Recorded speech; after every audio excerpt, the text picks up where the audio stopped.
میرے نبی کریم صلی اللہ علیہ وسلم نے فرمایا جو ضرورت کے مطابق جسے اللہ نے روزی دے دی وہ کامیاب ہو گیا. لیکن ہم بہت الجھ گئے، بہت دور نکل گئے. بیٹیوں نے منہ میں ہاتھ رکھا، پتر کیا بات ہے ابا جی، اتنے پیسے آپ لاتے ہیں، 2 وقت کی روٹی نہیں پک سکتی، تو ہم نے پیاز سے روٹی کھائی ہے، منہ سے بدبو آ رہی ہے، تو اس لیے آپ کے سامنے منہ نہیں کھولا کہ آپ کو کراہت ہوگی. تو حضرت عمر بن عبدالعزیز آنکھوں میں آنسو تو آئے، پر کہنے لگے یا اللہ تیرا شکر ہے کہ جس جگہ میں اپنی اولاد کو کھڑا کرنا چاہتا تھا میری اولاد وہاں کھڑی ہو گئی ہے. یہ پیاز سے روٹی کھا کے بھی شکر ادا کرتے، پیاز سے روٹی کھا کے بھی. آپ یقین کریں میرے ابا جی میری والدہ سے کہتے تھے کہ بڑولے میں گندم میں نے ڈلوا دی ہے، یہ میری ذمہ داری تھی، اب اچار کا ایک مرتبان بنا لے تو انشاءاللہ گرمیاں مسئلہ کوئی نہیں. میں نے دیکھا ہے انہیں پیاز سے روٹی کھاتے،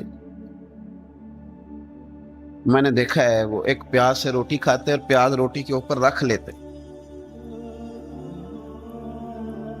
اور آخر میں ان کا چہرہ جب ہم لوگ دیکھتے تو وہ کہتے اللہ تیرا کتنا شکر ہے، سوال نہیں کرنا پڑا، گندم بھی اپنی تھی، پیاز بھی اپنا تھا، گھر میں نے بچوں کے بیچ بیٹھ کے روٹی کھا لی. اور یوں لگتا تھا کہ وجود بھی ان کا سارا شکریہ ادا کرتا ہے صرف زبان میں. حضرت عمر بن عبدالعزیز نے اپنے گھر کے اندر عید والے دن بیٹیوں نے کہا ابا جی جوڑے پرانے ہیں یارو، ہو جاتا ہے، بس تھوڑا سا نا توجہ کی ضرورت ہے، ہو جاتا ہے، نئے کپڑے لینے. اب ایک گھر میں شادی ہوتی ہے تو اس گھر سے تعلق رکھنے والے ہر گھر میں شادی سمجھنے شروع ہو گئی. لاکھوں روپے کا مال صرف کپڑوں پہ، جوتوں پہ اور ان کے لوازمات پہ لگتا ہے. غربت کیسے ختم ہوگی؟ حالات کیسے ٹھیک ہوں گے؟ پردیس میں جانے والے واپس کیسے آئیں گے؟ کس طرح یہ ماحول ٹھیک ہوگا جب اخراجات اتنے بڑھا لیے جائیں؟ حضرت عمر بن عبدالعزیز رحمت اللہ علیہ کی بیٹیوں نے کہا عید پہ کپڑے لینے، ضد کی تو جناب عمر نے اپنے وزیر خزانہ کو خط لکھا، فرمایا 1 مہینے کی تنخواہ مجھے ایڈوانس دے دو، بیٹیوں کے کپڑے لینے ہیں. تو جب بادشاہ عمر بن عبدالعزیز جیسا ہو تو پھر وزیر بھی نیک ہی ہوتے ہیں، وزیر بھی نیک. تو وزیر کہنے لگا حضور کچھ باتیں آپ سے سیکھی ہیں، اگر اجازت دیں تو کر لوں. کہا جناب کرو. کہنے لگے آپ 1 مہینے کی تنخواہ ایڈوانس مانگ رہے ہیں، آپ 1 مہینے تک زندہ رہیں گے؟ یہ آپ سے سیکھی ہوئی باتیں. حضرت عمر بن عبدالعزیز کہنے لگے رب تیرا بھلا کرے، تو نے سوئے ہوئے عمر کو پھر سے جگا دیا. بیٹیوں سے آ کے کہنے لگے پتر پرانے کپڑے دھو کے پہن لو، اگر کپڑے دھو کے پہن لوگی اور پہن کے رب کی بارگاہ میں کھڑے ہوگی تو رب تو پہلے ہی بڑا قبول فرمانے والا ہے، اللہ تو پہلے ہی بڑا قبول کرنے والا ہے. تو صاحب یاد رکھیں حضرت عمر بن عبدالعزیز نے اپنے گھر کے اندر یہ ماحول پیدا کیا، اپنے گھر کے اندر یہ کیفیات آپ نے بنائیں، بنا کر کے سجائیں. میرے عزیز یاد رکھیں کچھ چیزیں ایسی ہوتی ہیں جن پر انسان اگر توجہ کر لے تو آسانی سے معاملات ٹھیک ہو جاتے ہیں. حضرت عمر بن عبدالعزیز نے خود بھی سادگی اختیار کی، آپ کے بچوں نے بھی سادگی. ہوتا یہ ہے کہ جس طرح کا حکمران ہوتا ہے نا، رعایا پر اس کے اثرات ہوتے ہیں. یہ ایک اصولی بات ہے، جس طرح کا حکمران ہو رعایا پر اس کا اس طرح کا. ولید بن عبد الملک جب حکمران تھا نا تو اسے عمارتیں بنانے کا بڑا شوق تھا، بڑی بڑی بلڈنگیں کھڑی کرنا، بڑے بڑے محلات بنانا. تو اس زمانے میں ہر آدمی بلڈنگ کی بات کرتا تھا، ہر آدمی جو ہوتا تھا وہ کسی نہ کسی نئے مٹیریل کی بات کرتا تھا، نئے نقشے کی بات کرتا تھا. جب سلیمان بن عبد الملک حکمران بنا تو سلیمان بن عبد الملک جو تھا اس کو شوق تھا شادیاں کرنے کا. یہ بھی شوق ہوتا ہے بادشاہوں. اس زمانے میں لوگ شادی کی بات کرتے تھے، نکاح کی بات کرتے تھے، بیاہ کی بات کرتے تھے. تو پورے ماحول کے اندر ایک چیز پیدا ہو گئی تھی. لیکن جب حضرت عمر بن عبدالعزیز کا زمانہ آیا تو وہ راتوں کو عبادت کرتے تھے، وہ وظائف پڑھتے تھے، وہ قرآن پاک کی تلاوت کرتے تھے، وہ اللہ کا ذکر کرتے تھے. تو پھر ایک ماحول بن گیا جو ذکر الہی کا ماحول تھا، پھر ایک ماحول بن گیا جو تقوی کا ماحول تھا، پھر ایک ماحول مرد وجود میں آیا جو پرہیزگاری کا ماحول تھا. عام عوام بھی اللہ کے ذکر کی باتیں کرنے لگی، عام ماحول بھی اس طرح۔ حضرت عمر بن عبدالعزیز نے سب سے پہلا یہ کام کیا کہ بادشاہی پروٹوکول ختم کرائے۔ ختم ہو گئے پروٹوکول۔ آپ نے فرمایا کوئی شاہی خاندان کا بندہ آئے تو کسی کا کوئی پروٹوکول نہیں ہے، میرا بھی کوئی پروٹوکول نہیں ہے، بلکہ آپ نے فرمایا کسی خطیب کو، کسی امام کو اجازت نہیں کہ میرا نام لے کے میرے لیے دعا کرے۔ سب مسلمانوں کے لیے دعا کرنا، فرمانے لگے الحمدللہ میں مسلمان ہوں، جب تم مسلمانوں کا نام لے کے دعا کرو گے تو میں بھی اندر ہی آ جاؤں گا۔ اضافی طور پر نام لے کے دعا کرنے سے بھی روک دیا۔ حضرت عمر فاروق رضی اللہ تعالیٰ عنہ خادم سے کہنے لگے بوڑھی سے پوچھو، تو پوچھا اماں السلام علیکم۔ وعلیکم السلام۔ اماں کیا بات ہے؟ تو اماں کہنے لگی جاؤ دوڑو، تمہیں کیوں بتاؤں، دیہات کی سیدھی سادی بی بی، جاؤ بھاگ جاؤ۔ کہا نہیں اماں مہربانی کرو، اندر تو آنے دو۔ بڑی منت کے بعد اماں مانی۔ عمر فاروق عام آدمی نہیں جس سے دنیا کامتی ہے۔ حضرت عمر اندر گئے، اماں کیوں پریشان ہو؟ تو اماں کہنے لگی تمہیں کیوں بتاؤں، میرا اپنا دکھ ہے، چل اماں بتا دے، تیری مہربانی۔ تو اماں کہنے لگی میں ایک بیوہ ہوں، بے اولاد ہوں، کوئی میرا سہارا نہیں، مجھے عمر فاروق سے بڑی شکایت ہے، میرے اوپر 25 دینار کا قرضہ چڑھ گیا ہے اور 3 دن ہو گئے میں نے روٹی نہیں کھائی، اور عمر نے میری خبر نہیں لی۔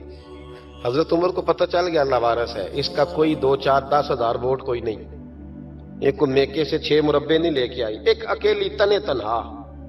اور بھائی جب اللہ کا خوف ہوتا ہے تو پھر انسان ان غریبوں کو بھی مناتا ہے، پھر ریڑی والے کی بھی اہمیت بڑھ جاتی ہے، پھر رکشے والے کی قدر بھی بڑھ جاتی ہے۔ حضرت عمر فاروق رضی اللہ تعالیٰ عنہ کہنے لگے اماں عمر سے شکوہ ہے؟ کہاں؟ جناب عمر کہتے ہیں میں نے ایک جملہ کہا تو اماں نے تو مجھے لاجواب کر دیا۔ میں نے کہا اماں عمر کو کیا پتا کہ تو بھوکی ہے اور مقروض ہے، اسے کیا خبر؟ تو اماں کہنے لگی کیا کہا تم نے؟ عمر کو خبر نہیں، اسے پتا نہیں؟ تو عمر سے کہو نا چھوڑ دے حکومت، اس کے حوالے کرے جو خبر رکھ سکتا ہے، کیوں بیٹھا ہے پھر؟ ہمارے حکمران کہتے ہیں ابھی میں صدمے میں ہوں، نکلوں گا تو بات کروں گا، نہ ادھر ادھر کی تو بات کر، یہ بتا کہ قافلہ کیوں لٹا، مجھے رہزنوں سے غرض نہیں، تیری رہبری کا سوال ہے، ہاں تجھے جواب دینا پڑے گا۔ حضرت سیدنا عمر فاروق رضی اللہ تعالیٰ عنہ سے اماں کہنے لگی نہیں خبر رکھ سکتا تو حکومت کیوں کرتا ہے، چھوڑتا کیوں نہیں؟ تو حضرت عمر کہتے ہیں میں کانپنے لگا، دوڑے گئے جناب عمر۔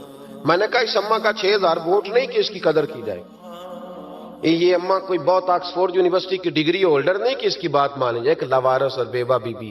عمر دوڑے گئے، گھر سے اناج کا تھیلا کندھے پہ رکھا، 25 دینار بھی لیے، پکا پکایا کھانا بھی لیا۔ خادم کہنے لگا حضور مجھے دے دے میں اٹھا لیتا ہوں۔ تو حضرت عمر فرمانے لگے چل وعدہ کر قیامت کے دن بھی میرا بوجھ اٹھائے گا؟ کہنے لگا جی نہیں وہاں نہیں اٹھا سکتا۔ فرمایا پھر آج بھی نہ اٹھا، مجھے ہی اٹھانے دے، یہ میرا بوجھ ہے تو مجھے ہی۔ اماں کے سامنے 25 دینار بھی رکھے، پھر اماں کو حضرت فاروق اعظم نے 2 مہینے کا راشن بھی دیا، پھر پکا پکایا کھانا بھی دیا۔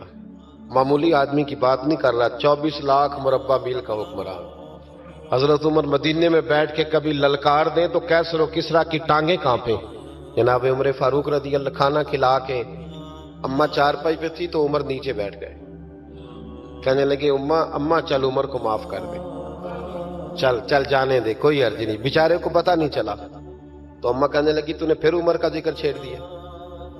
بیٹے میرے گھاؤ بڑے گہرے ہیں، میرے زخم بڑے سخت ہیں، کلیجہ پھٹے تو تجھے دکھاؤں کتنی تکلیف میں ہوں، میں تو پکا ہوا پھال ہوں، کسی وقت بھی دنیا سے چلی جاؤں گی، میں نے عمر کو معاف نہیں کرنا۔ جب میں قبر میں جاؤں گی نا، نبی کریم علیہ السلام آئیں گے تو میں عمر کی شکایت کروں گی، میں کہوں گی حضور اس سے پوچھئے یا رسول اللہ بیوہ اور بوڑھی کا خیال ہی نہیں کیا؟ تو آپ کے غلام کہتے ہیں میں نے عمر کو کبھی اتنا روتے نہیں دیکھا جتنا آج روئے۔ کہنے لگے اماں عمر کو میں جانتا ہوں وہ کمزور ہے، یہ شکایت نہ لگانا، وہ کمزور ہے، مقابلہ نہیں کر سکے گا، یہ شکایت نہ لگانا، چل معاف کر دے۔ تو اماں کہنے لگی اچھا تو مجھے کچھ اچھا لگتا ہے، جا تیری خاطر عمر کو معاف کیا، تو پیارا لگا ہے، جا معاف کیا، تیری خاطر معاف کیا، تیری خاطر عمر کو معاف کیا۔ حضرت عمر فاروق کہنے لگے مجھے لکھ کے دو،